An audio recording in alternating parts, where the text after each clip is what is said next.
Hello friends, welcome to back my channel to the point home science. Friends, हम लोग जो ये topic शुरू किए हैं वो हमारा क्या है, तो बीए थर्ड ईयर का, यानी कि जो बीए थर्ड सेमेस्टर का एग्ज़ाम आप लोगों का है, इसका BA third year third semester का एग्ज़ाम होने वाला है। उसका जो है एग्ज़ाम डेट भी आ गया है, तो आप लोग उसको ज़रूर देख लीजिएगा। और क्या कहते हैं, ये जो हम लोग चैप्टर लिए ये मीन प्लानिंग का है, मील प्लानिंग का है। तो यहाँ पे कल हमने जो पढ़ा था वो क्या पढ़ा था, तो मील प्लानिंग का जो है मीनिंग और प्लस उसके डिफिनेशन को हम लोगों ने देख लिया था और वहीं पे उसके महत्व को भी समझ लिया था। अगर हम बात कर लेते हैं ये किसके लिए इम्पोर्टेंट है, तो आपके जो ये यूपी, ओके, क्या है, यूपी टीजीटी का है, वो पीजीटी हो, टीजीटी हो, ईएलटी हो, और साथ में आप लोग का जो नेट है, ठीक है, यूजीसी नेट है, उनके लिए ये बहुत ज़्यादा इम्पॉर्टेंट है। और सबसे ज़्यादा इम्पॉर्टेंट की अगर हम बात करें तो यहाँ पे जो आप लोग की मुख्य सेविका का है, उनके लिए बहुत ज़्यादा इम्पॉर्टेंट है। क्योंकि आप लोग अगर मुख्य सेविका के क्वेश्चन पेपर को उठा के देखोगे तो न्यूट्रिशन से बहुत ज़्यादा क्वेश्चन पुटअप किए गए हैं, प्लस आप लोग का चाइल्ड डेवलपमेंट से, ठीक। तो इस पार्ट को आप लोग ज़रूर देखिएगा क्योंकि ये आप लोगों के लिए बहुत ज़्यादा इम्पॉर्टेंट है। अगर आप लोगों ने फर्स्ट वीडियो नहीं देखा है तो ज़रूर देख लीजिएगा, आप लोग को डिस्क्रिप्शन में जो है लिंक मिल जाएगी। उसमें आप लोग को मेल प्लानिंग के अर्थ और जो है परिभाषा प्लस उसके महत्व देखने को मिल जाएंगे। ओके, आज जो यहाँ पे हम लोग डिस्कस करने वाले हैं वो क्या है, आहार आयोजन के सिद्धांत बहुत ज़्यादा इम्पॉर्टेंट है।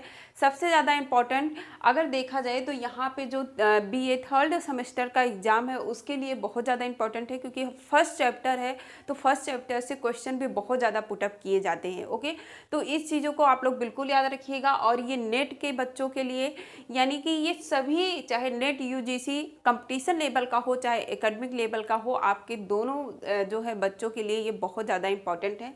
सिद्धांत आप लोग से हर परीक्षा में पूछे जाते हैं कि आहार आयोजन के सिद्धांत क्या हैं। आपको कई पॉइंट दिया रहता है, उसमें से छांटना होता है। तो इस तरीके से आपके क्वेश्चन बनते हैं। यहाँ से देखिए, यहाँ पे आहार आयोजन का अर्थ हमने आप लोग को बता दिया था कि आहार आयोजन क्या होता है। जब हम आहार आयोजन करते समय, या आहार आयोजन वह प्रक्रिया होती है जिसमें हम पोषण के सभी सिद्धांतों को ध्यान में रखते हुए तथा परिवार की आवश्यकता, ओके, उनकी रुचि और प्लस हम अपने बजट को देखते हुए जो आहार की कल्पना प्रस्तुत करते हैं उसी को आहार योजना कहा जाता है। ओके, यहाँ पे आज हम लोग क्या पढ़ने वाले हैं, तो हमने आहार आयोजन के सिद्धांत के बारे में पढ़ना है।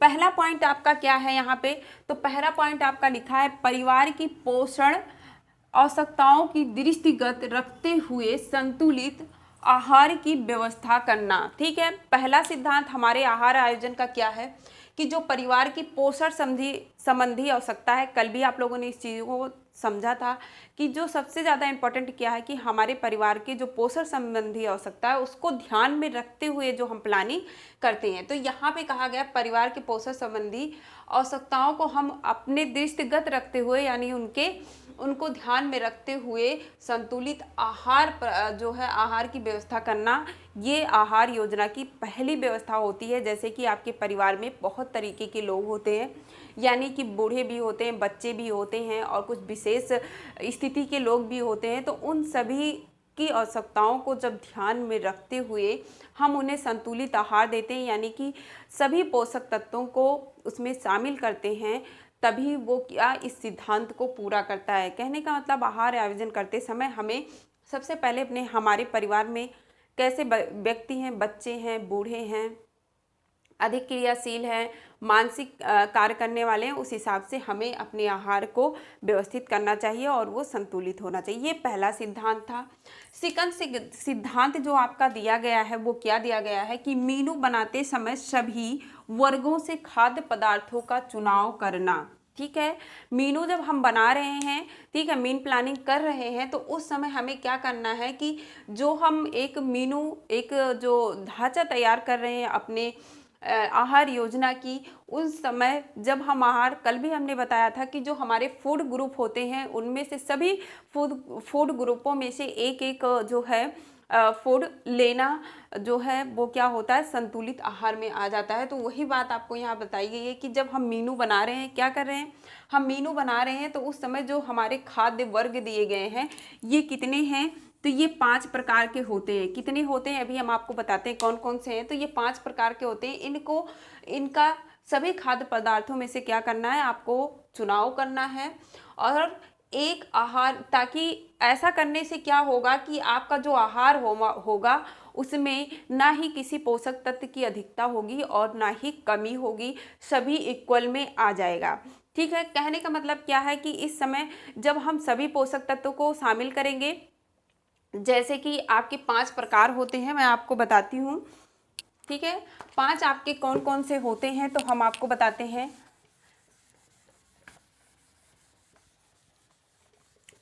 5 आपके फूड ग्रुप होते हैं। पहला जो होता है उसमें क्या आता है, आपका अनाज आ जाता है। क्या आ जाता है, अनाज आ जाता है। और आपका इसी में जड़ वाली जो अनाज और जड़ वाली सब्जियां आ जाती हैं। ठीक है, क्या आ जाती हैं, सब्जियां आ जाती हैं। ये पहला फूड ग्रुप है। दूसरा जो आपका होगा वो क्या होगा, वो उसमें क्या होती हैं, दालें तथा फलियां आ जाती हैं। क्या आती हैं, दालें तथा फलियां।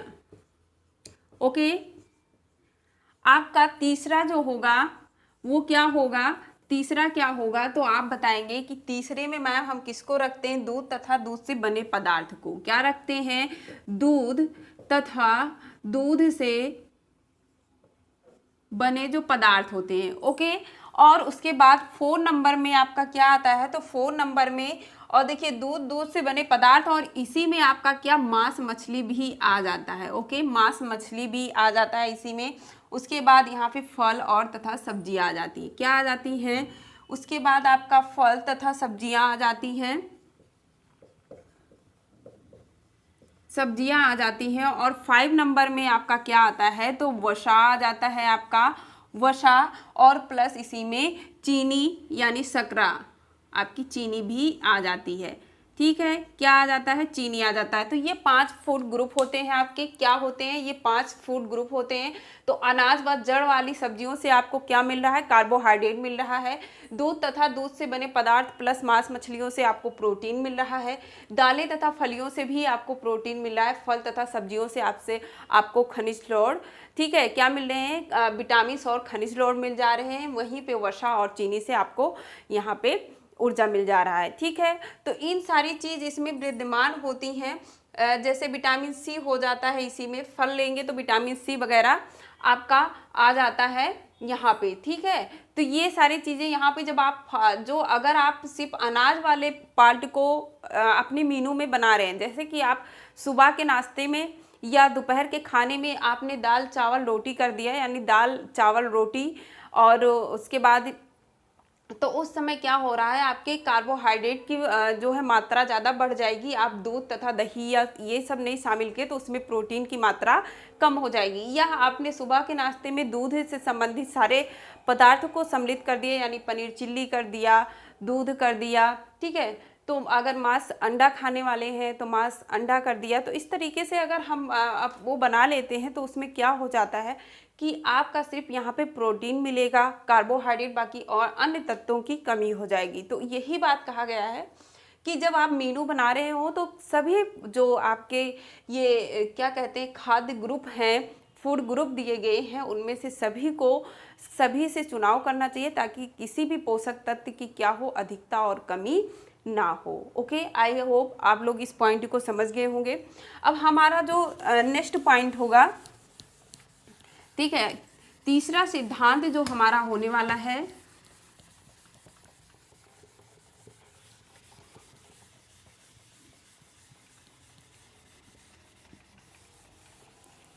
तीसरा सिद्धांत हमारा जो है वो क्या है, परिवार की आर्थिक स्थिति को ध्यान में रखना। ठीक है, तीसरा सिद्धांत क्या है तो आप बताएंगे कि तीसरा सिद्धांत मैम है परिवार के आर्थिक स्थिति को ध्यान में रखना। ओके, ये तीसरा सिद्धांत है हमारा आहार आयोजन का। ये तीसरा सिद्धांत है कि जो हमारे परिवार की आर्थिक स्थिति है उसको हमें ध्यान में रखना है। ऐसा नहीं है कि अगर प्रोटीन हमें अंडे से मिल रहा है तो हम अंडा खाएंगे तभी प्रोटीन मिलेगा। ठीक है, अंडे की जगह हम दूध ले सकते हैं, सोयाबीन ले सकते हैं, ये सस्ता भी है, तो ये हमारे बजट में भी है। ठीक है, तो इस तरीके से अगर हम अपने आर्थिक स्थिति को ध्यान में रखते हुए फ्रूट ग्रुप में से सभी जो है व्यंजनों को रखते हैं या फूड को रखते हैं, तो उससे क्या होने वाला, हमारी आर्थिक स्थिति बनी रहेगी और अपने अनुसार हम अपने एक मेनू तैयार कर सकते हैं, जिससे हमारी आर्थिक स्थिति भी नहीं बिगड़ेगी और ये बनी रहेगी। ठीक है, क्या रहेगी, तो ये बनी रहेगी जो ठीक है, तो ये हो गया। उसके बाद 4 नंबर पे आपका 4 सिद्धांत क्या होने वाला है, वो परिवार के सदस्यों की, जो परिवार के सदस्यों की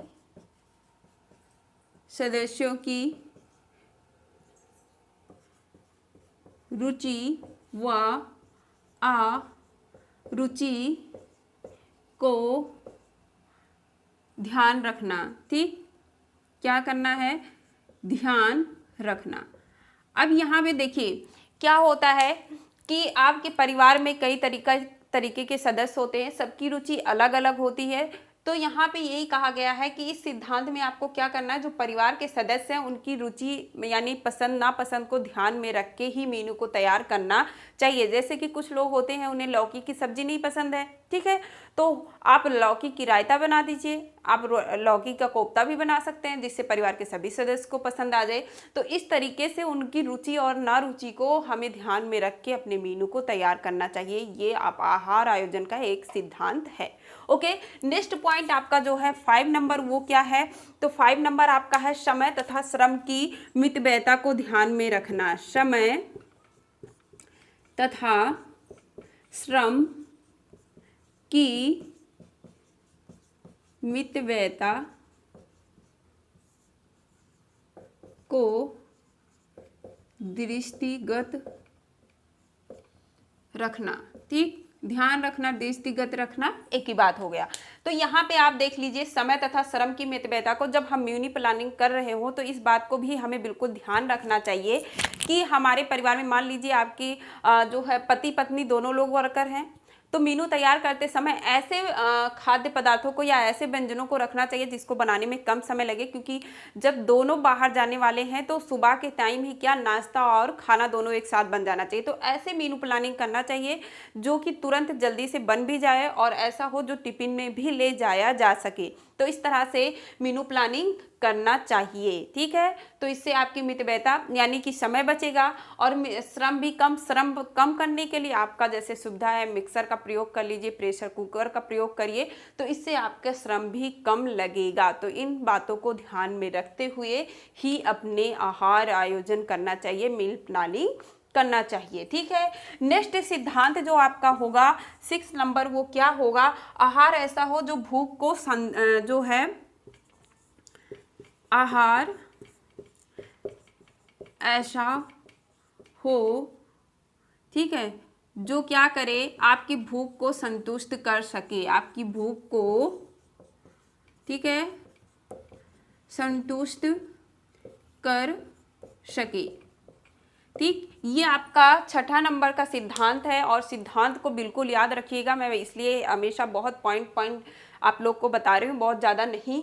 देखिए, आहार ऐसा होना चाहिए जो आपकी भूख को शांत करे। देखिए, मेनू ऐसे तैयार करना चाहिए जो सभी, ऐसा नहीं कि आप मेनू बना लिए, किसी को जो है जैसे कोई सब्जी नहीं पसंद है, आपने वही सब्जी बना के रख दिया, तब वो आपकी वो खराब जाएगी। ठीक है, और प्लस आपका भूख भी नहीं शांत करेगा, यानी परिवार के सदस्य का भूख भी नहीं शांत करेगा।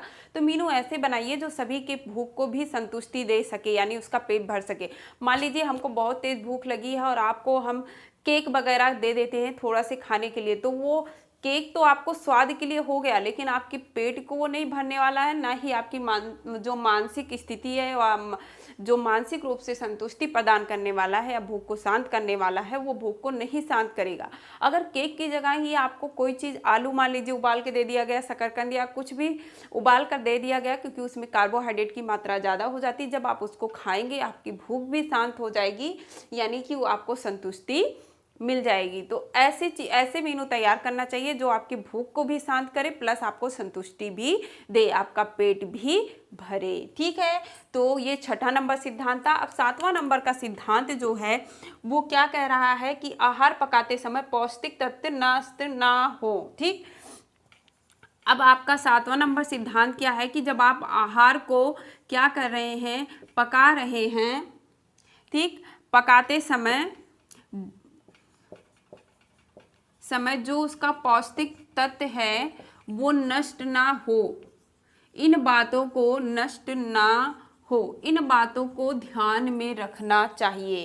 ये आपका सातवां नंबर का सिद्धांत है कि जब हम भोजन को पका रहे हैं तो उस समय उसके जो पौष्टिक तत्व है वो नष्ट ना हो, इन बातों को ध्यान में रखना चाहिए। जैसे सब्जी काटने से पहले धुल लेना चाहिए। ठीक है, ज़्यादा देर खुला नहीं पकाना चाहिए। तो इन सब चीज़ों को ध्यान में रख के जब आप भोजन को पकाएंगे तो वो क्या होगा कि उसके जो पौष्टिक तत्व हैं वो नष्ट नहीं होंगे। तो मीन प्लानिंग करते समय इस सिद्धांत को भी ध्यान में रखना चाहिए। कल भी मैंने आप लोग को बताया था कि जैसे कि हम आहार आयोजन करते हैं तो भोजन में विभिन्नता ला सकते हैं उसकी पौष्टिक तत्व को।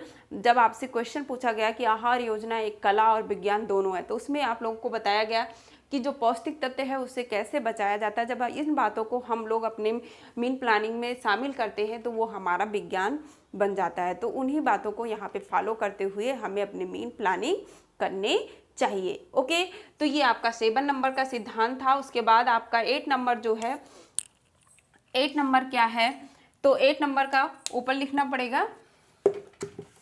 ठीक,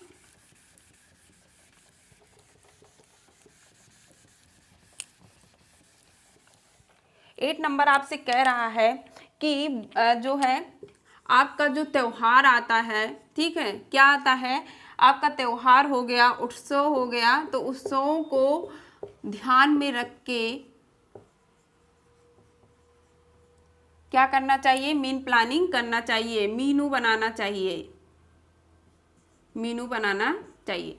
तो कहने का मतलब क्या है यहाँ पे कि हमारे यहाँ कभी कभी कुछ स्पेशल उत्सव होते हैं, जैसे आपका त्यौहार आ गया, किसी का जन्मदिन हो गया, एनिवर्सरी हो गया, तो इन चीज़ों को ध्यान में ही रखकर अपने मेनू प्लानिंग करना चाहिए। क्योंकि यहाँ पे तो आपको सिंपल दाल चावल रोटी बनाएंगे नहीं, आपको यहाँ पे स्पेशल खाना बनाना है। तो आपके घर में जो उत्सव और त्यौहार आ रहे हैं उन बातों को भी ध्यान में रखते हुए अपनी मीन प्लानिंग करनी चाहिए, यानी कि आहार योजना का प्लान करना चाहिए। ओके, नेक्स्ट पॉइंट आपका और लास्ट पॉइंट जो है, सामाजिक तथा धार्मिक मान्यताओं को ध्यान में रखकर ही भोजन का जो है मीन प्लानिंग करना चाहिए। ठीक है, आपका क्या है, तो सामाजिक तथा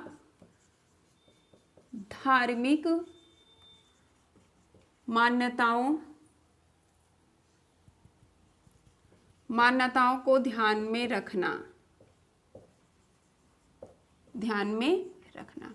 ओके, ये आपका लास्ट सिद्धांत जो है कि आपके सामाजिक और धार्मिक मान्यताओं को ध्यान में रखकर ही, तो देखिए भारत आपकी विभिन्नता का देश है, तो यहाँ पे बहुत तरीके के लोग होते हैं, तो इन सभी चीज़ों को ध्यान में, क्योंकि सबके खान पान अलग होते हैं, ठीक है, सबके खान पान अलग होते हैं, तो सबको अपने सामाजिक और धार्मिक रीति को ध्यान में रखकर ही मीन प्लानिंग करना चाहिए। जैसे कुछ लोग होते हैं लहसुन प्याज नहीं खाते हैं, ठीक है, वो लोग उसको नॉन वेज के रूप में, तो उन चीज़ों को ध्यान में रखकर ही जो मान्यताएं हैं उन बातों को ध्यान में रख के ही मीन प्लानिंग करनी चाहिए। तो ये आपके 9 हमने आप लोगों को सिद्धांत बता दिया है, जो आई होप आप लोग समझ गए होंगे। तो पहला सिद्धांत हमने आपको क्या बताया था, तो पहला हमने आपको बताया था कि परिवार की पोषक जो आवश्यकताएं होती हैं उन बातों को ध्यान में रख के मीन प्लानिंग करनी चाहिए। दूसरी, मीनू बनाते समय जो आपके भोज वर्ग होते हैं, ठीक है, आपका जो भोज्य वर्ग होता है, खाद्य वर्ग होता है, फूड ग्रुप होते हैं, उन सभी में से सभी जो है खाद्य पदार्थों को शामिल करना चाहिए ताकि किसी भी पोषक तत्व की ना अधिकता हो ना कमी हो। और आपको जो है 3rd नंबर पे जो हमने बताया था, आपका तीसरा जो था सिद्धांत वो था परिवार की आर्थिक स्थिति को ध्यान में रख के मीन प्लानिंग करना। 4 नंबर आपका था कि परिवार के सदस्यों की जो रुचि है अरुचि है उनको ध्यान में रख के मीन प्लानिंग करना। 5 नंबर जो था आपका वो क्या है, तो 5 नंबर आपका समय तथा श्रम की मित व्ययता को दृष्टिगत रखते हुए मीन प्लानिंग करना। 6 नंबर, आहार ऐसा हो जो भूख आपकी संतुष्टि दे सके। ठीक है, ऐसे ऐसे पदार्थों को शामिल करना जो आपकी भूख को संतुष्ट कर सके। 7 नंबर था आहार पकाते समय पौष्टिक तत्वों को नष्ट होने से बचाना या उनके पौष्टिक तत्वों को ध्यान में रखना। और आपका 8 नंबर जो था वो था उत्सवों को यानी कि त्योहारों को ध्यान में रखकर मेनू तैयार करना। ठीक, कोई विशेष अवसर है उस समय स्पेशल मेन्यू तैयार करना। और प्लस उसके बाद लास्ट जो आपका 9 है सामाजिक तथा धार्मिक मान्यताओं को ध्यान में रखते हुए मेनू तैयार करना, मील प्लानिंग करना। ठीक, तो ये आपके 9 सिद्धांत है। आई होप आप लोग समझ गए होंगे। ठीक है, तो ये आप समझ गए होंगे। अब हमारा अगला जो टॉपिक है वो क्या है, तो अब हम लोग इसमें पढ़ेंगे आहार आयोजन को प्रभावित करने वाले कारक। ये तो बहुत ज़्यादा पूछे जाने वाला क्वेश्चन है और ये आपके टीजीटी, पीजीटी, नेट में तो बहुत ज़्यादा ये क्वेश्चन पूछा गया। आप लोग प्रीवियस ईयर का क्वेश्चन पेपर उठा के देख सकते हैं। ठीक है, तो आप लोग इसको ध्यान से देखिएगा कि हमारे आहार को क्या क्या प्रभावित करते हैं। ठीक है, आहार को मानिए, यानी कहने का मतलब है आहार आयोजन को क्या क्या प्रभावित करते हैं, ये आपको देखना है। ठीक है, चलिए क्या देखना है, तो आहार आयोजन को प्रभावित करने वाले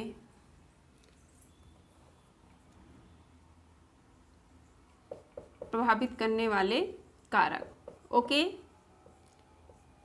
क्या देखना है आपको, आहार आयोजन को प्रभावित करने वाले कारक। तो अगर यहाँ पे आहार आयोजन को प्रभावित करने वाले कारक की बात करते हैं हम लोग, तो पहला आपका क्या होगा, पहला आपका होगा, सबसे पहले होगा लिंग। ठीक है, तो आहार, जब आहार की बात आती है तो आहार सबसे ज़्यादा किसको प्रभावित कर रहा है, लिंग। यानी कहने का मतलब है जो आपका वो है वर्ग है उसके अनुसार भी आपका आहार प्रभावित होता है। कैसे कैसे, क्योंकि लिंग, अब स्त्री जो पुरुष होते हैं उनको अधिक कैलोरी की आवश्यकता होती है। मान लीजिए कोई स्त्री है, ठीक है, वो क्या है, कोई स्त्री है वो मजदूरी करती है। क्या करती है, मजदूरी करती है।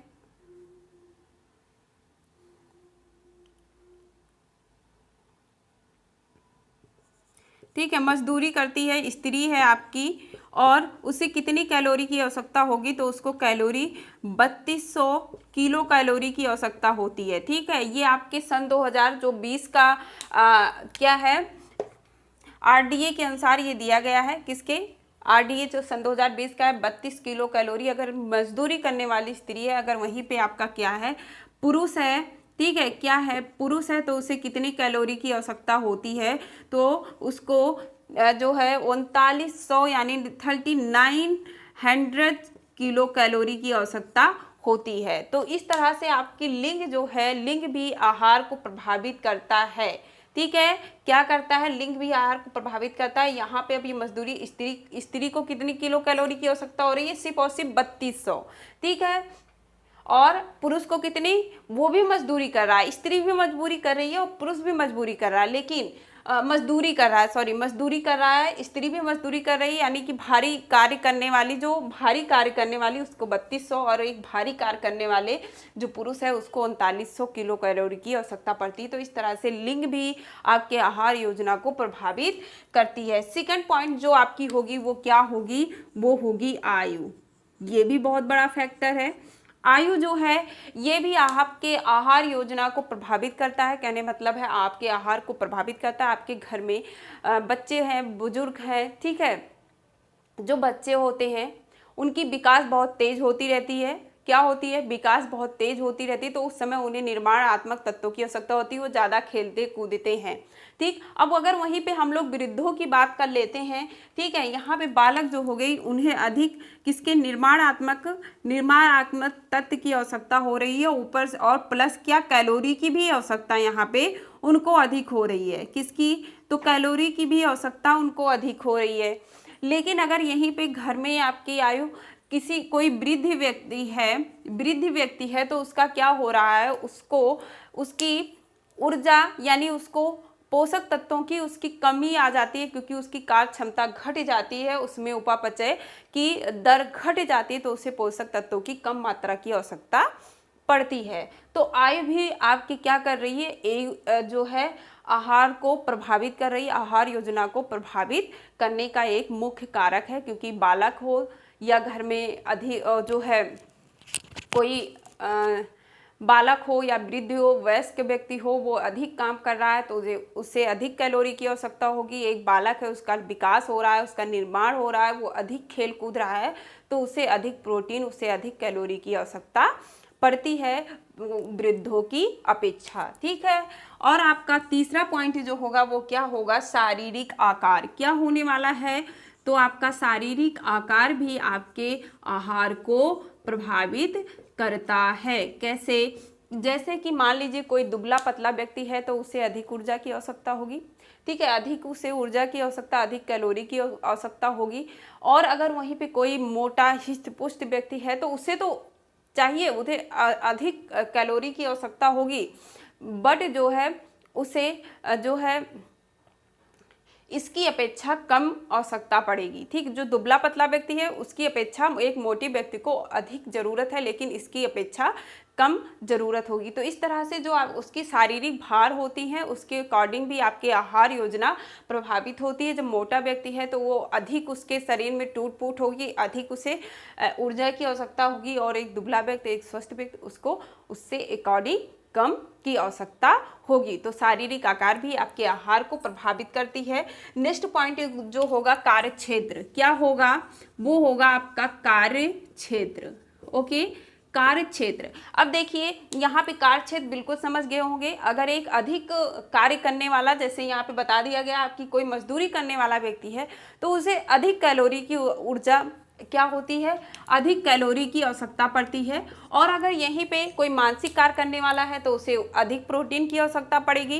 ठीक, कोई कम कार्य करता है तो उसे कम कैलोरी की आवश्यकता पड़ती है। अगर यहीं पे बात कर लिया जाए, जैसे एक पुरुष होती है, ठीक, एक पुरुष बाहर कार्य करने जा रहे हैं और उनके कार्य क्षेत्र ज़्यादा विस्तृत है तो उन्हें अधिक कैलोरी की आवश्यकता पड़ती है। और एक महिला घर में कार्य कर रही है, उसका कार्य क्षेत्र कम है तो उसे कम किलो कैलोरी की आवश्यकता पड़ती है। तो कार्य क्षेत्र भी आपके आहार को प्रभावित करता है। जैसे कि मानसिक, अगर कोई मानसिक कार्य कर रहा है तो उसे प्रोटीन की आवश्यकता होगी। ठीक है, कोई मानसिक कार्य करता है तो उसे क्या करना है, प्रोटीन की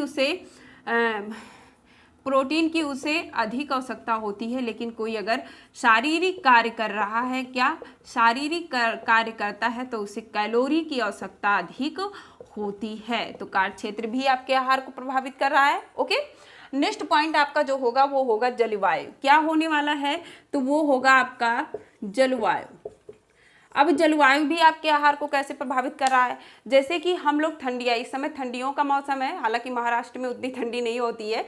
तो अपने यूपी में की अगर हम लोग बात करते हैं तो वहाँ पे ठंडी का इस समय जो जलवायु है, ठीक है, तो ठंडी में हम लोग चाहे जितना तला भुना और इधर उधर का कुछ भी खा लेते हैं, पच जाता है, क्या कहते हैं, हम लोग को कब्ज नहीं होता है। ठीक, लेकिन अगर वही गर्मियों में हम लोग क्या करते हैं, खाना तला भुना ज़्यादा खा लेते हैं तो क्या होता है, हमें कब्ज हो जाता है, जो है। ठीक है, तो इस तरीके से दिक्कत हो जाती है।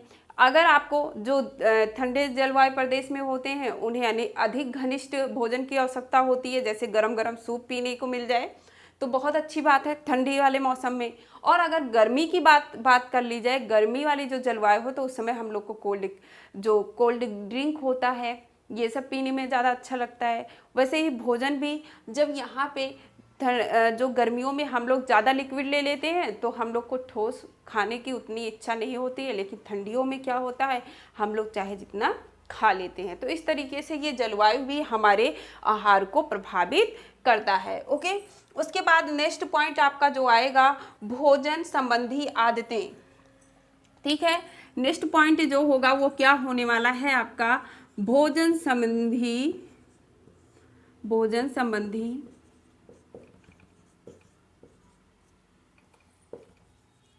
आदतें तथा रुचियाँ। ठीक है, क्या रुचियाँ। अब आहार, देखिए आहार को आपका जो भोजन संबंधी व्यक्ति की आदतें और रुचियाँ होती हैं वो भी प्रभावित करती हैं। कुछ लोगों का क्या होता है, सुबह सुबह बिस्तर पे ही उठ के चाय पीने की जो है आदत होती है तो उन्हें चाय की ज़रूरत ज़रूर पड़ेगी, उन्हें चाय ज़रूर बनेगा, घर में बार बार चाय बनाना पड़ेगा, क्योंकि कुछ लोगों की बहुत चाय पीने की आदत होती है, कुछ लोगों को बहुत ज़्यादा घनिष्ठ भोजन खाने की आदत होती है, कुछ लोगों को हल्का खाने की आदत होती है।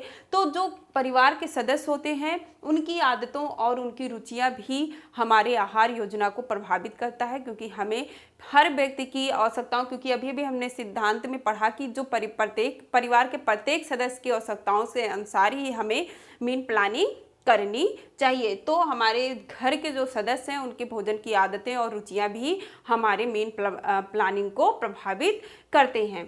ठीक है, नेक्स्ट पॉइंट आपका होगा जो विशेष परिस्थिति। क्या होता है, कहाँ लिखूं, ठीक है, क्या होता है, नेक्स्ट पॉइंट आपका क्या होगा, कोई विशेष, ठीक है, विशेष परिस्थिति, विशेष परिस्थिति, ठीक है। तो विशेष परिस्थिति की अगर हम लोग बात करें तो इसमें क्या आ जाता है, जैसे कि आपके परिवार में जब कोई गर्भवती, क्या होती है, गर्भवती लेडी हो या स्तनपान कराने वाली लेडी हो, तो उस समय जो होती है आपके आहार की आवश्यकता की मीनू चेंज हो जाती है, क्योंकि उस समय एक गर्भवती स्त्री और एक स्तनपान कराने वाली माता को अधिक पोषक तत्वों की आवश्यकता होती है। तो अगर विशेष स्थिति में, इस विशेष स्थिति को भी, ये जो विशेष स्थिति होती है ये भी हमारे आहार योजना को प्रभावित करती है। कहने का मतलब है अगर आपके परिवार में कोई क्या है, गर्भवती स्त्री है तो उसकी पोषक जो आवश्यकता है उसकी मांग बढ़ जाएगी, ठीक है, या कोई स्तनपान कराने वाली लेडी है तो उसकी आवश्यकता बढ़ जाएगी, तो आपको उसके अनुसार मील प्लानिंग करनी चाहिए। तो ये भी हमारी क्या कर रहा है, आहार योजना को प्रभावित करता है, ठीक है, ये भी हमारे आहार योजना को प्रभावित करता है। जैसे कि मान लीजिए यहाँ पे गर्भवती स्त्री हो गई, आपका स्तनपान कराने वाली लेडी हो गई, साथ में आपका कोई अगर घर में कोई बीमार व्यक्ति है तो उसके लिए अलग से आपको भोजन बनाना पड़ेगा। तो ये सारे पॉइंट होते हैं जो हमारे मील प्लानिंग को प्रभावित करते हैं विशेष स्थितियों में। और आपका जो खाद्य पदार्थों की उपलब्धि व मौसम का भी प्रभाव पड़ता है, ठीक है, क्या करता है, तो जो आपकी टेस्टर कहाँ चला गया,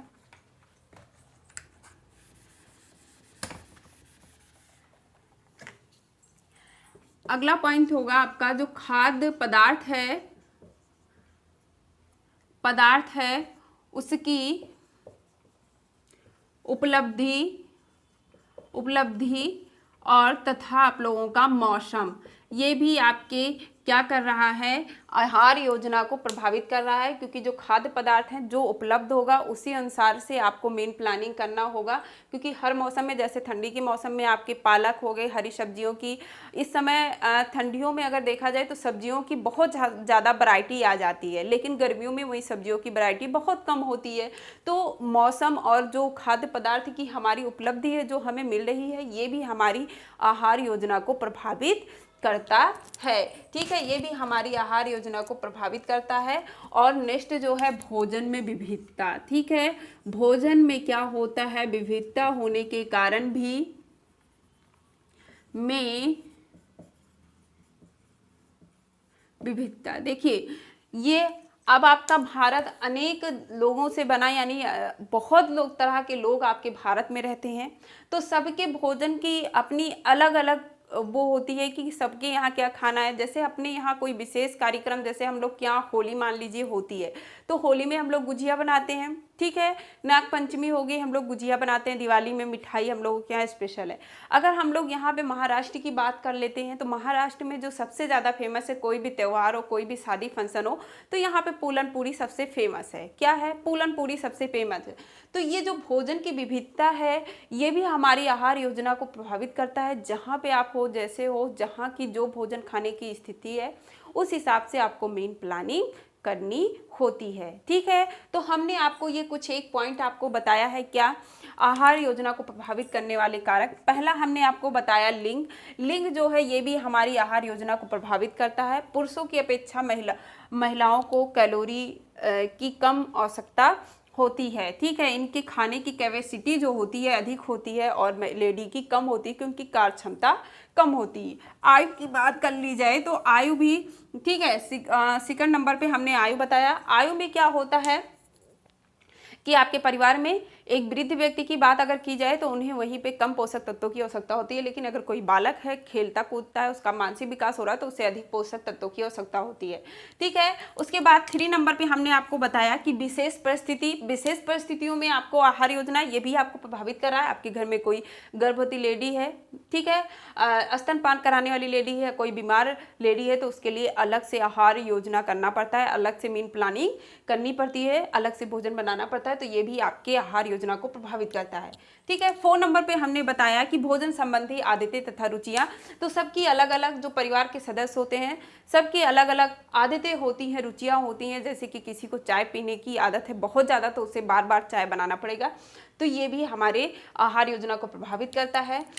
5 नंबर हमने आपको बताया कि शारीरिक आकार, तो शारीरिक आकार भी एक दुबले मोटे हिष्टपुष्ट एक जो मोटा हिष्टपुष्ट व्यक्ति है उससे अधिक कैलोरी की आवश्यकता होगी, क्योंकि उसके शरीर में अधिक टूट फूट की क्रिया हो रही, अधिक उसे जो है उसके शरीर में ज़्यादा कैलोरी वेस्ट हो रही, तो उससे अधिक कैलोरी की आवश्यकता होगी अकॉर्डिंग टू किसके, एक दुबले पतले व्यक्ति के अनुसार। कार्य क्षेत्र, ठीक है। 6 नंबर हमने आपको बताया कार्य क्षेत्र, तो जैसे कोई मानसिक कार्य करने वाला है तो उसे प्रोटीन की अधिक आवश्यकता होगी, और कोई शारीरिक कार्य कर रहा है तो उसे कैलोरी की अधिक आवश्यकता होती है। तो हमारे जो कार्य क्षेत्र होता है वो भी हमारे आहार योजना को प्रभावित करता है। जैसे एक पुरुष बाहर कार्य करने जाता है, ओके, तो उसे अधिक जो है पोषक तत्वों की आवश्यकता होगी अकॉर्डिंग टू स्त्री, एक स्त्री के, ठीक है। एक मेल जो होगी उसको अधिक कैलोरी की आवश्यकता होगी और फीमेल को कम, ठीक। आपको हमने 7 नंबर बताया कि खाद्य पदार्थ जो होती हैं उसके जो उपलब्धि होती है तथा मौसम, उसके अनुसार भी हमारे मील प्लानिंग प्रभावित होते हैं। उसके बाद मैंने आपको बताया, ठीक है, 8 नंबर हमने आपको बताया भोजन में विविधता। तो भोजन में विविधता के कारण भी अलग अलग सबके भोजन होते हैं, सबके अलग अलग स्वाद होते हैं, तो उस हिसाब से भी हमारे मील प्लानिंग प्रभावित होती है। लास्ट हमने आपको बताया जलवायु। तो जलवायु जैसे गर्मी और ठंडी के मौसम में भी हमारे खाद्य पदार्थों में जो है अंतर आ जाता है, तो ये भी हमारे क्या कर रहा है, आहार योजना को प्रभावित कर रहा है, ठीक है। तो सारे पॉइंट आप लोग को आई होप समझ में आ गया होगा। हमने आज आप लोगों को आहार योजना के सिद्धांत प्लस उसको प्रभावित करने वाले कारक को बताया है। बहुत ही ज़्यादा इम्पॉर्टेंट है एकेडमिक लेवल के बच्चों के लिए, और साथ में ही हमारे यूजीसी नेट और मुख्य सेविका के लिए तो भी बहुत ज़्यादा इम्पॉर्टेंट है, ओके। तो आज का ये वीडियो आप लोग को कैसा लगा आप लोग कमेंट करके ज़रूर बताइएगा। अगर आप लोग को पसंद आया हो तो लाइक करिएगा, ओके, और ज़्यादा से ज़्यादा इसको शेयर करिएगा ताकि सभी तक ये वीडियो पहुंच सके, और मेरा सपोर्ट करिएगा। और नेक्स्ट वीडियो में फिर मिलते हैं, तब तक के लिए बाय बाय। कल हम लोग जो टॉपिक पढ़ेंगे वो पढ़ेंगे संतुलित आहार, ओके। संतुलित आहार को कल हम लोग को डिस्कस करना है, तो कल फिर मिलते हैं, तब तक के लिए बाय बाय।